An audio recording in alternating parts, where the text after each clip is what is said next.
કોઈ સુવિધા નહીં, કોઈ ફેસિલિટી નહીં, કોઈ આર્મી નહીં, કોઈ પોલીસ નહીં. જયારે મોટા મોટા નેતા આવે, કોઈ વીઆઈપી માટે પાછળ કેટલી ગાડી, ઉપર હેલિકોપ્ટર શેનાથી હાલે છે? ટેક્સ પે કરે છે એના ઉપર નથી. વીઆઈપી માટે જે સર્વિસ છે એ આ લોકો માટે કેમ નથી? હું નીચે આર્મી કેમ્પમાં ચિલ્લાઈને કહેતી હતી કે ઉપર કેટલા લોકો જખમી છે, તમે લોકો જલ્દી કંઈક કરો. અમે ઉપરથી પડતા આથડતા નીચે ઉતરતી, હજી ઉપર કોઈ ફેસિલિટી ગઈ નહોતી.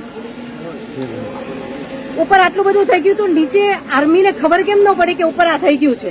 આતંકવાદી અમારી સામે આવીને ગોળી મારી જાય છે, હિન્દુ મુસલમાનને અલગ કરીને હિન્દુના બધા ભાઈઓને ગોળી મારી છે. તો આપણી આર્મી કરે છે શું? લાખોની સંખ્યામાં આર્મી હતી ત્યાં, અને જે ટુરિસ્ટ પ્લેસ છે ત્યાં કોઈ આર્મી મેન નહીં, કોઈ પોલીસમેન નહીં, કે કોઈ ફર્સ્ટ એડ કિટ નહીં, કાંઈ જ સુવિધા નહીં. એમાંથી એક આર્મી મેન એવું કહે છે કે તમે લોકો ઉપર ફરવા શું કામ જાઓ છો? હવે તમે મને એ વાતનો જવાબ દો. જો આ રીતનું હતું તો તમે અમને જવા શું કામ દો છો? નહીં, હવે મારા ઘરનો સ્તંભ વયો ગયો છે. હવે તમે મને પાછો આપો, મારે બીજું કઈ ન જોઈએ.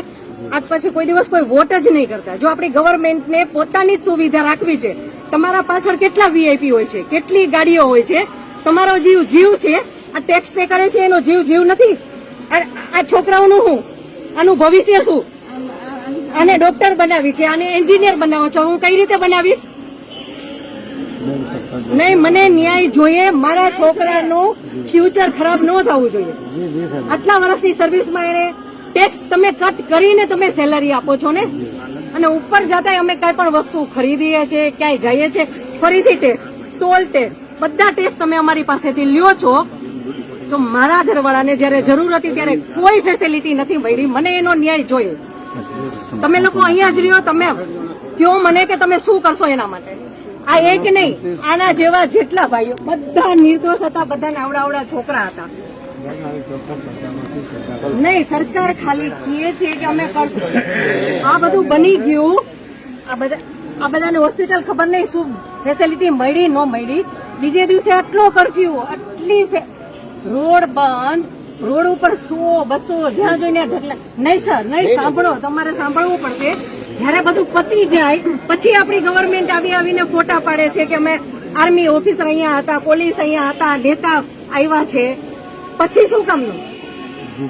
અને આર્મી ઓફિસર એવું કેમ બોલી શકે કે તમે લોકો ઉપર જાઓ છો શું કામ ફરવા?